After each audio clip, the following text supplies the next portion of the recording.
this response, and we will listen to the final part, and then inshallah we'll have the conclusion. I will briefly conclude, and then we can round up. If anybody has questions, we will take them, and then we can end up this presentation, inshallah.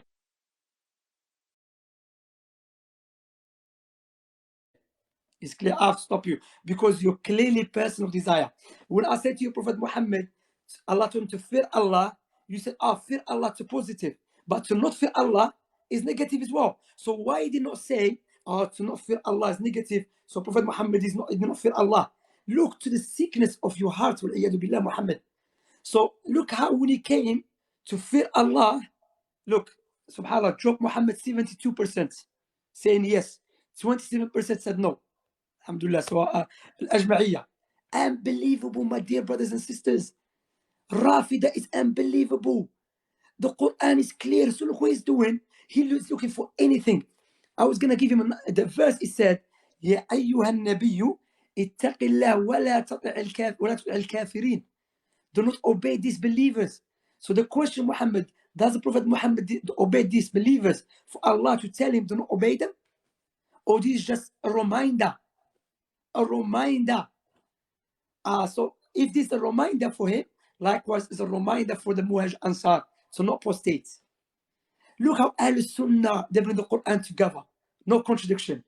Shia, according to their foundation, their principles, you have to, if you find hadith is sahih and you go against the Quran, turn away from it. Reject it. Imagine this guy is looking for stories. And if you notice what they do, they bring many, many points for you to forget the other points. Subhanallah. That's why people think, why are you cutting him? But the reason I'm cutting him because I want to make sure we deal with every point. Because if you bring in 20 points, I'm going to respond to some. And by the time I'm responding to some, he's going to try to cut me to bring another point again. So imagine, my dear brothers, there's a verse in the Quran. Allah said, Ya ayyuhan nabiyyu ittaqillah.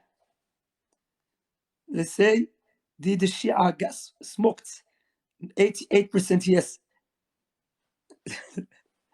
Alhamdulillah. Anyway, wallahi, it's not about they've been getting smacked or refuted. Wallahi, we want good for them. Wallahi, ya Muhammad, yeah. Look to the Quran, Muhammad. It's unbelievable, bro. The Quran is telling you. Like, you know, Allah praising the Muhaj Ansar. Please, can anyone remind me if he brought any points I did not respond to? Please. Because I want to make sure I respond to the all points. Because you know, Shia, what they do, they come and ask you a question. By the time you responding, they will try to cut it out, record it, and cut it out. And that shows you no ikhlas. Barakallah fi Khalil. Surah Tawbah, verse 1. It's over, brethren. It's over. Khalas. Darba ala ras. You know, Shia, the way they read the Quran, when it comes to Muhaj Ansar, they go like this. No. Munafiqun. They read the Munafiqun. May Allah guide them, man. May Allah guide them. Subhanallah, the live stream went to 900. Again, Shia, why you cannot answer my question? You're proving my point, you scholars, you laymen.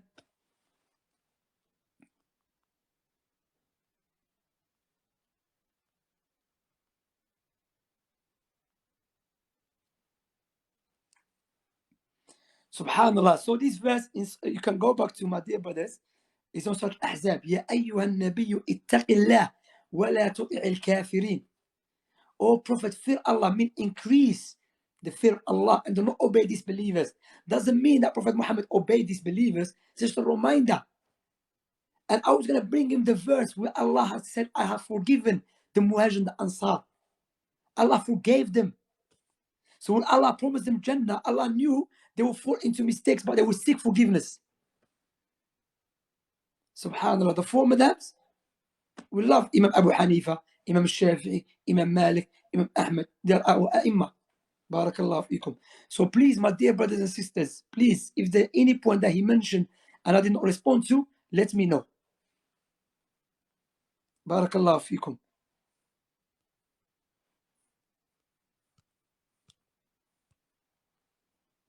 You know, these people just asking for. Subhanallah. Imagine that, my dear brothers and sisters. I'm telling the Quran, he kept looking for another place. Subhanallah. نسأل الله السلامة والعافية. اللهم سلم سلم.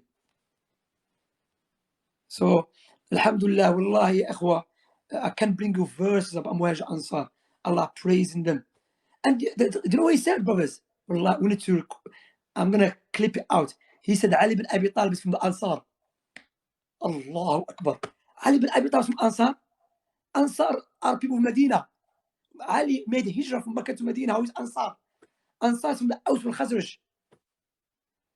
الشيعة والله أصبحتم أضحوكة العالم. جننتمونا معكم يا أخي. الله يهدينا ويهديكم. مش عارف ايش تاكلون انتم.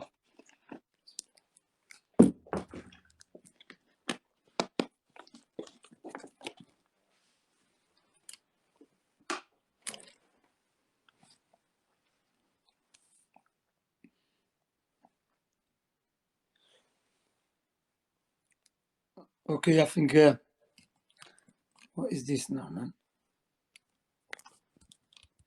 Decline, I think frozen. Can you hear me? Sallim sallim. Allahumma sallim sallim. So, he was insisting on the Quran. Just as a reminder, we'll play him a very short clip so that he can listen. Before I will respond to the last point he made, briefly, just to conclude. But we just want to remind him, he had an encounter with Sayyid Ali in London, and he made a statement before the encounter, and the video also captures his encounter with Sayyid Ali and what transpired. So we will just listen to it briefly, and then inshallah I will make a brief conclusion, and then we can round up.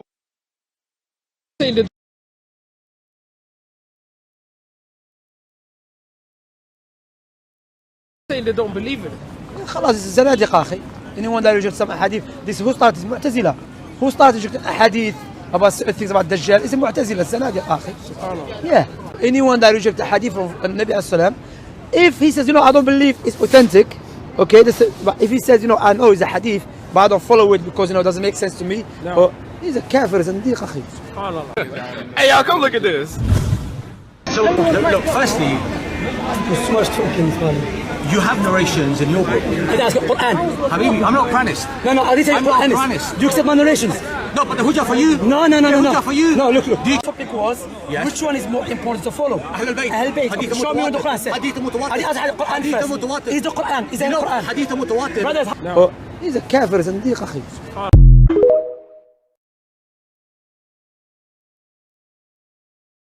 So he's a kafir zindiq. We didn't say that. He said that.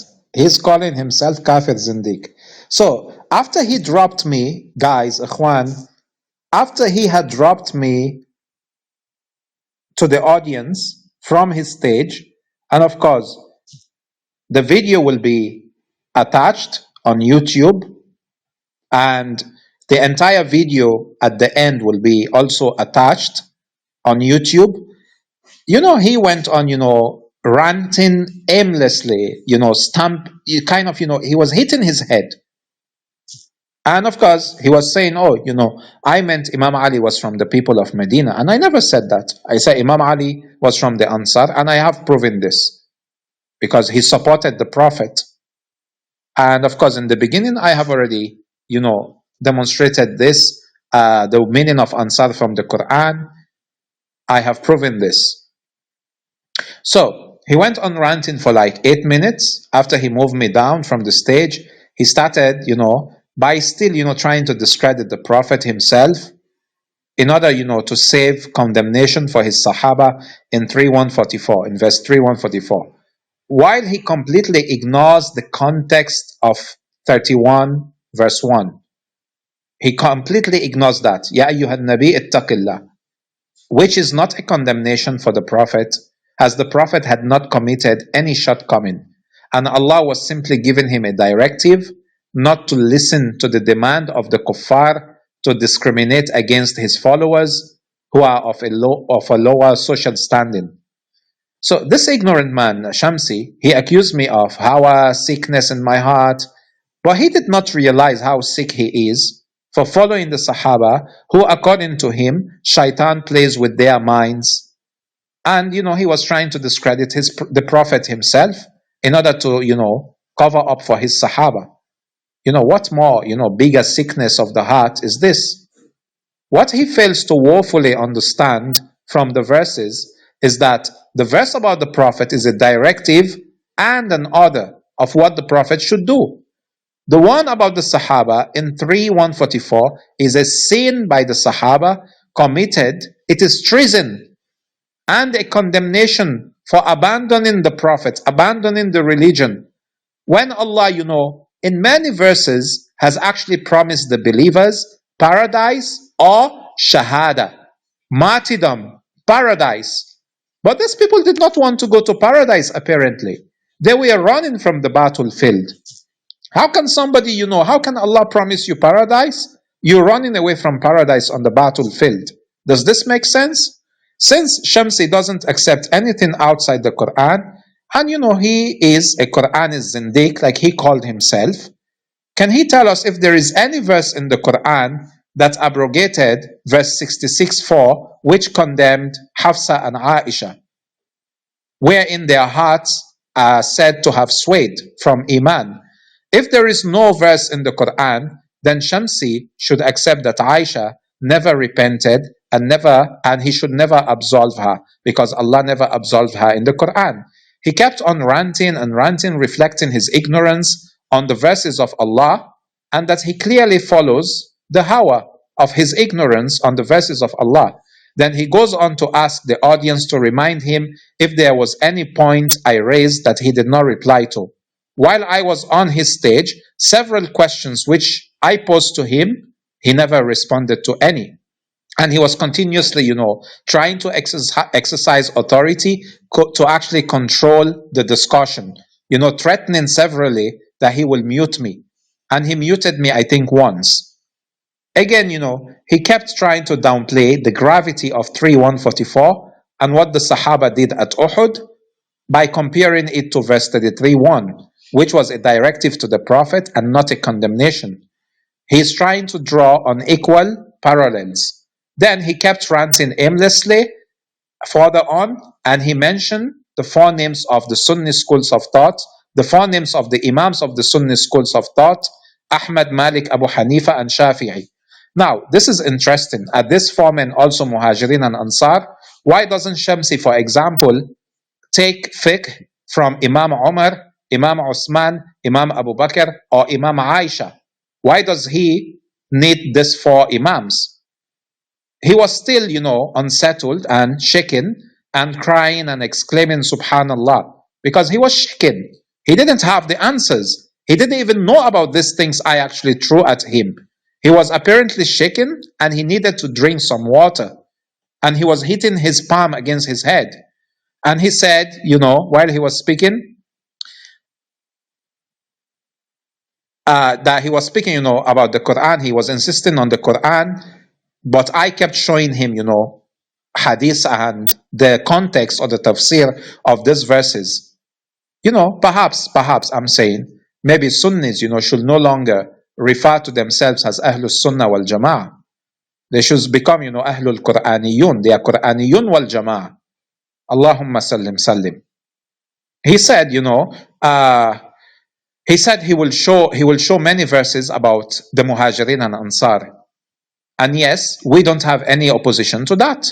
We don't oppose. But we only want Shamsi to realize, has already demonstrated that even Ahlul Sunnah differ on who are the Sabiqun al-Awwalun among the Muhajirin and Ansar, and who were the righteous among the Muhajirin and Ansar. But Shamsi is imposing his one-sided sectarian imagination into the verses to vindicate his few idols who were horribly notorious for crimes against Islam and the Muslims. He said he'll clip out the part where I said Ali bin Abi Talib alayhi salam is from the Ansar. While, as I've mentioned, I clearly didn't mention that Imam Ali was from the people of Medina. I did ask him what he meant by Muhajirin and Ansar, and is it in the literal sense? And in the beginning of this presentation, the different definitions about Muhajirin and Ansar from Sunni scholars, both literally and figuratively, have been given. Our friend Shamsi does not know, apparently, that Muhajirin and Ansar have figurative definitions in the Hadith and in the Quran. And Muhajirin and Ansar are not only Abu Bakr and Umar, but they included the good Sahabas and the not so good Sahabas. And the good Sahabas from the Muhajirin and Ansar, who can be Sabiqun al-Awwalun, we put this Sahaba on our heads. As for the evil ones, we reject them because Allah rejects them. Wassalamu alaikum wa rahmatullahi wa barakatuh.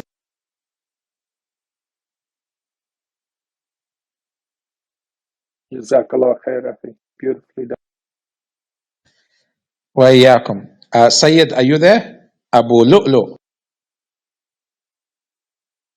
Said, I'm here. I'm going to actually open up the hand raising because I believe the hand raising was turned off. No, it's open now. It's open to everyone. Yeah, Jazakallah Sayyid. I think, I mean, obviously, we could have gone into more detail about this issue. For now, I think that should suffice. Inshallah, I'm hoping Shamsi will give a response to this, but I'm not going to hold my breath. I'm not going to hold my breath. And if he can't, maybe somebody else can, right? Maybe there's more competent individuals who'd like to come forward and discuss some of these points that have been raised. Inshallah, he will not repeat, the error of boasting on 9100 because his ignorance and foolishness have been exposed. He will not boast on 9100 and he will understand that his understanding is restricted and limited to his sectarian ego. He doesn't know anything on this verse. He doesn't even represent the mainstream Sunni position, even of scholars who are actually followed or praised by the Salafis. So, inshallah, if nobody has anything to say, in order not to prolong this presentation, we can just, end the room.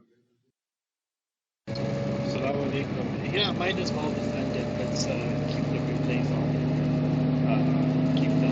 Keep the presentation professional. Akhi, your voice is not audible. Tikal Allah, tikal Allah. So, inshallah, we will end this room.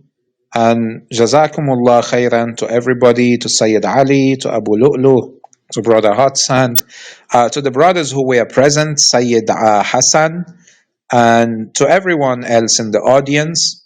May Allah reward you, Jazakumullah khairan, for your efforts, for your patience, for your contributions, for your advice, for your statements, for your encouragement. However, whatever you said, may Allah reward you abundantly. Assalamu alaikum wa rahmatullahi wa barakatuh.